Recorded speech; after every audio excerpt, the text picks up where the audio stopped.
जब अदालत ने दिया ऐतिहासिक फैसला, किसी पीएम का चुनाव किया रद्द, जब कार्यपालिका और न्यायपालिका के बीच छिड़ गई जंग, जब कोर्ट ने लोकसभा चुनाव शून्य कर किसी पीएम का चुनाव किया रद्द, जब कोर्ट ने प्रधानमंत्री इंदिरा गांधी के चुनाव लड़ने पर लगाई 6 साल की रोक, तब देश में पहली बार घोषित हुई इमरजेंसी।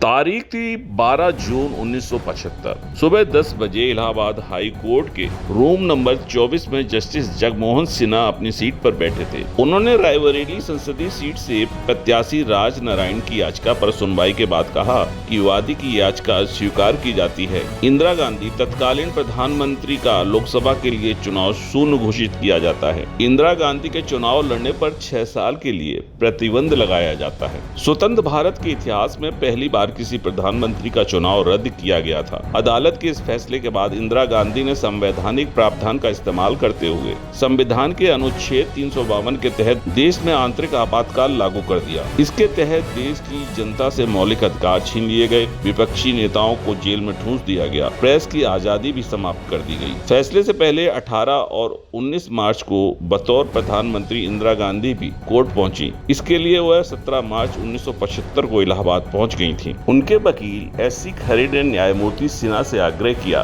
कि प्रधानमंत्री का बयान लेने के लिए एक आयोग गठित कर दिया जाए। जस्टिस सिन्हा ने उनकी मांग खारिज कर दी। तब पहली बार किसी प्रधानमंत्री को कोर्ट में पेश होना पड़ा। 18 मार्च 1975 को सुबह 9 बजे से ही कोर्ट परिसर में भीड़ लगने लगी। कोर्ट परिसर में विपक्षी नेता मधु लिमये, श्याम नंदन मिश्रा जो बाद में विदेश मंत्री बने और रवि राय जो बाद में लोकसभा अध्यक्ष बने, इंदिरा गांधी के बेटे राजीव गांधी और बहू सोनिया गांधी भी पहुंची थी। इंदिरा गांधी की पेशी के दौरान कोर्ट रूम में बैठने के लिए कुर्सी उपलब्ध कराई गई।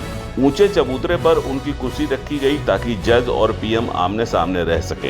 प्रशांत ने लिखा है कि उनके पिता शांति भूषण समाजवादी पार्टी के नेता राज नारायण के वकील थे। प्रशांत ने अपने पिता के हवाले से किताब में बताया है कि जस्टिस सिन्हा को कई दबावों का सामना करना पड़ा। प्रशांत भूषण ने अपनी किताब में लिखा कि फैसले का ब्यौरा जानने के लिए सीआईडी की एक विशेष टीम को लगाया गया था। इस टीम के अधिकारियों ने जस्टिस सिन्हा के स्टेनो मन्ना लाल के घर पर 2 बार दौरा किया। वहीं जस्टिस सिन्हा ने खुद को घर में बंद कर लिया और लोगों से कहा गया कि वो अपने बड़े भाई से मिलने उज्जैन गए हैं। फैसले से एक रात पहले जस्टिस सिन्हा ने अपने स्टेनो मन्ना लाल के लिए हाई कोर्ट बिल्डिंग से सटे बंगला नंबर 10 में रहने की व्यवस्था की थी। इलाहाबाद हाई कोर्ट से सेवानिवृत्त न्यायाधीश शंभुनाथ ने एक अखबार के साथ बातचीत में उस दिन को याद किया है। उन्होंने कहा है कि 12 जून 1975 को बतौर वकील में कोर्ट में उपस्थित था। जस्टिस सिन्हा के फैसले के बाद कुछ क्षणों के लिए कोर्ट रूम में सन्नाटा छा गया था। इंदिरा गांधी के वकील खरे के भतीजे और उनके भाई बीएन खरे जो बाद में सीजीआई बने ने हाथ से लिखकर एक स्थगन आवेदन दिया। आवेदन को स्वीकार करते हुए जस्टिस सिन्हा ने